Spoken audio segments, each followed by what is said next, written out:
Hello மக்களே! எல்லாரும் எப்படி இருக்கீங்க? வாங்க வீடியோக்குள்ள போலாம். என்னங்க, வேலை இருக்கும்போது மட்டும் மச்சான் மாப்பிள்ளைன்னு வராங்களா? காரியம் முடிஞ்சதும் நீ யாரோ, நான் யாரோன்னு போயிடுறாங்களா? இப்படிப்பட்ட சுயநல பேய்கள எப்படி விரட்டி அடிக்கிறது? உங்கள ஒரு டிஷ்யூ பேப்பர் மாதிரி யூஸ் பண்றவங்கள எப்படி கண்டுபிடிக்கிறதுன்னு தான் இன்னைக்கு வீடியோல பார்க்க போறோம். ஃபர்ஸ்ட் பாயிண்ட், தேவைப்படும்போது மட்டும் தான் வருவாங்க. சில பேர் பார்த்தீங்கன்னா, அவங்களுக்கு ஏதாவது ஒரு காரியம் ஆகணும்னா மட்டும் தான் உங்களுக்கு ஃபோன் பண்ணுவாங்க. இல்ல நேர்ல வருவாங்க. மத்த நேரத்துல நீங்க உயிரோட இருக்கீங்களான்னு கூட எட்டி பார்க்க மாட்டாங்க. அவங்க கஷ்டத்துல இருக்கும்போது, இல்ல காசு தேவைப்படும்போது தான் நீ என் பெஸ்ட் ஃப்ரெண்ட் அப்படின்னு ஐஸ் வைப்பாங்க. ஆனா அந்த வேலை முடிஞ்சதுக்கப்புறம் நீங்க மெசேஜ் பண்ணா கூட பதில் இருக்காது. செகண்ட் பாயிண்ட், உங்க நேரத்துக்கு மரியாதை தர மாட்டாங்க. அவங்களுக்கு ஒரு ஹெல்ப் வேணும்னா உடனே நடக்கணும்னு நெனைப்பாங்க. நைட்டு 12 மணிக்கு கூட ஃபோன் பண்ணி தொந்தரவு பண்ணுவாங்க. ஆனா, நீங்க ஒரு அவசரத்துல கூப்பிட்டா, பிஸியா இருக்கேன், தூங்கிட்டேன் அப்படின்னு ஏதாவது சாக்கு சொல்லுவாங்க. உங்க நேரத்த விட அவங்க நேரம் தான் பெருசுன்னு ஒரு மனநிலை அவங்களுக்கு இருக்கும். உங்கள ஒரு எக்ஸ்ட்ரா ஆப்ஷனா தான் அவங்க வச்சிருப்பாங்க. தேர்ட் பாயிண்ட், எப்பவுமே அவங்க கதைய தான் பேசுவாங்க. நீங்க அவங்க கூட உட்கார்ந்து பேசும்போது, அவங்க வாழ்க்கையில நடந்த சோகம், சந்தோஷம்னு அவங்க புராணத்த மட்டும் தான் பாடுவாங்க. நீங்க வாய திறந்து உங்களோட ஒரு சின்ன விஷயத்த சொல்ல ஆரம்பிச்சா கூட, உடனே அத கட் பண்ணிட்டு திரும்ப அவங்க கதைய ஆரம்பிச்சுருவாங்க. உங்க உணர்வுகளுக்கு அங்க இடமே இருக்காது. நீங்க வெறும் ஒரு கேட்கும் கருவி மாதிரி தான் அவங்களுக்கு தெரிவீங்க. ஃபோர்த் பாயிண்ட், ஒரு நாளும் ஹெல்ப் பண்ண மாட்டாங்க. உதவின்னு வந்தா நீங்க முன்னாடி நிப்பீங்க. ஆனா அதே உதவி உங்களுக்கு தேவைப்படும்போது அவங்க காணாம போயிடுவாங்க. எனக்கு முன்னாடியே ஒரு வேலை இருக்குன்னு நழுவிடுவாங்க. வாங்குன கடன திரும்பி கொடுக்க மாட்டாங்க. இல்ல நீங்க செஞ்ச உதவிக்கு ஒரு சின்ன தேங்க்ஸ் கூட சொல்ல மாட்டாங்க. இது ஒரு ஒன் வே ரோடு மாதிரி. நீங்க மட்டும் தான் கொடுத்துக்கிட்டே இருப்பீங்க. அவங்க வாங்கிக்கிட்டே இருப்பாங்க. ஃபிஃப்த் பாயிண்ட், மத்தவங்க முன்னாடி உங்கள விட்டு குடுப்பாங்க. உங்ககிட்ட தனியா பேசும்போது ரொம்ப நல்லவங்க மாதிரி நடிப்பாங்க. ஆனா 4 பேருக்கு முன்னாடி உங்கள கிண்டல் பண்றது, இல்ல உங்கள மட்டமா பேசுறது மூலமா அவங்க கெத்தா காட்டிக்க நெனைப்பாங்க. உங்கள ஒரு ஜோக்கர் மாதிரி மத்தவங்க கிட்ட காட்டி அவங்க சந்தோஷப்படுவாங்க. இது உங்க மேல அவங்களுக்கு உண்மையான அக்கறை இல்லங்கிறதுக்கு பெரிய சாட்சி. சிக்ஸ்த் பாயிண்ட், எமோஷனல் பிளாக்மெயில் பண்ணுவாங்க. நீங்க ஏதாவது ஒரு உதவி செய்ய முடியாதுன்னு சொல்லிட்டா போதும், உடனே பழைய கதையெல்லாம் எடுப்பாங்க. உனக்காக நான் அதை செஞ்சேன், இதை செஞ்சேன், ஆனா எனக்கு நீ இதை கூட செய்ய மாட்டியா அப்படின்னு உங்களை ஒரு குற்ற உணர்ச்சியில தள்ளுவாங்க. நீங்க பாவம்னு நினைச்சு அந்த வேலையை செஞ்சு முடிப்பீங்க. இது சுத்தமான மேனிப்புலேஷன். செவன்த் பாயிண்ட், ரகசியங்கள உங்ககிட்ட மட்டும் சொல்ற மாதிரி நடிப்பாங்க. உங்கள நம்ப வைக்கிறதுக்காக இது யார்கிட்டயும் சொல்லல. உன்கிட்ட மட்டும் தான் சொல்றேன்னு ஒரு பொய்யான நெருக்கத்த உருவாக்குவாங்க. ஆனா அதே கதை அவங்க இன்னும் 10 பேர்கிட்ட சொல்லியிருப்பாங்க. உங்கள அவங்க பக்கம் இழுக்கிறதுக்காகவும், உங்களோட ரகசியங்கள வாங்குறதுக்காகவும் இந்த தந்திரத்த பயன்படுத்துவாங்க. எய்த் பாயிண்ட், உங்களோட வளர்ச்சி அவங்களுக்கு சுத்தமா பிடிக்காது.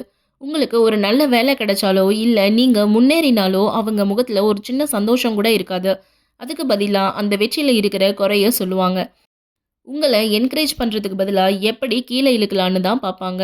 நீங்க அவங்கள விட கீழ இருக்கிற வரைக்கும் தான் அவங்க உங்களுக்கு நண்பனா இருப்பாங்க. நைன்த் பாயிண்ட், தப்பு செஞ்சா உங்க மேல பழிய போடுவாங்க.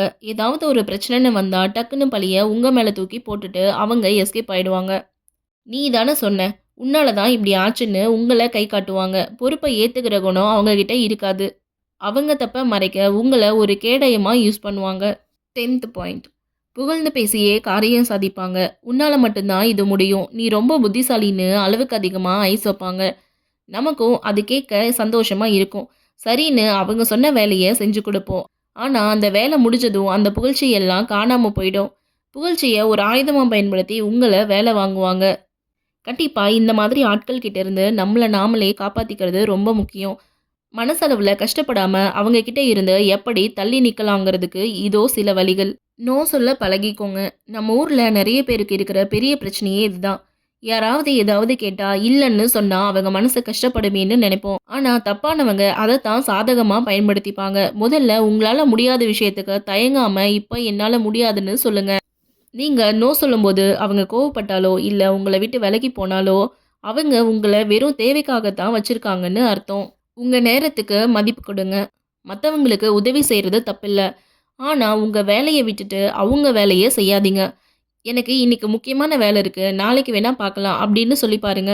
அவங்க உண்மையிலேயே உங்க மேல அக்கறை உள்ளவங்களா இருந்தா உங்க நேரத்த புரிஞ்சுப்பாங்க. இல்லன்னா அவங்க வேற யாரையாவது பிடிக்க போயிடுவாங்க. அவங்க கேட்கிறதையே நீங்களும் கேட்டு பாருங்க.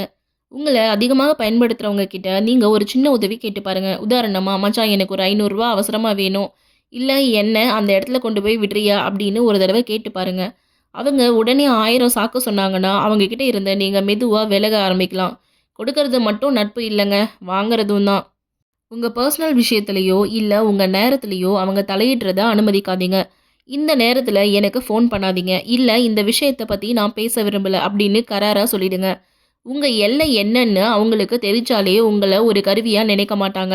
"நான் உனக்கு அன்னைக்கு அத செஞ்சேன்னு" யாராவது பழைய கதைய ஆரம்பிச்சா, "ஆமா, அதுக்கு நான் அப்பவே தேங்க்ஸ் சொல்லிட்டேன். ஆனா இப்போ இந்த விஷயம் என்னால முடியாதுன்னு" அமைதியா சொல்லிடுங்க. அவங்க உங்கள குற்ற உணர்ச்சியில தள்ள பாப்பாங்க. ஆனா நீங்க அதுக்கு இடம் கொடுக்காம ஸ்ட்ராங்கா இருங்க.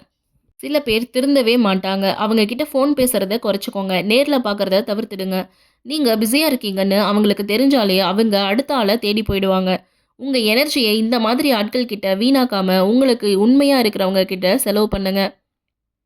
இந்த மாதிரி ஆட்கள் கிட்ட இருந்து விடுபடுறது ஆரம்பத்துல கொஞ்சம் கஷ்டமா இருக்கலாம். ஆனா அதுதான் உங்க நிம்மதிக்கு நல்லது. உங்க செல்ஃப் ஒர்த் ரொம்ப முக்கியம். இனி யாரையும் உங்கள மிதிக்க விடாதீங்க. இந்த மாதிரி மைண்ட் செட் வீடியோவுக்கு நம்ம ஃபியூச்சர் வித் தீபா சேனல சப்ஸ்கிரைப் பண்ணிக்கோங்க. பாய்.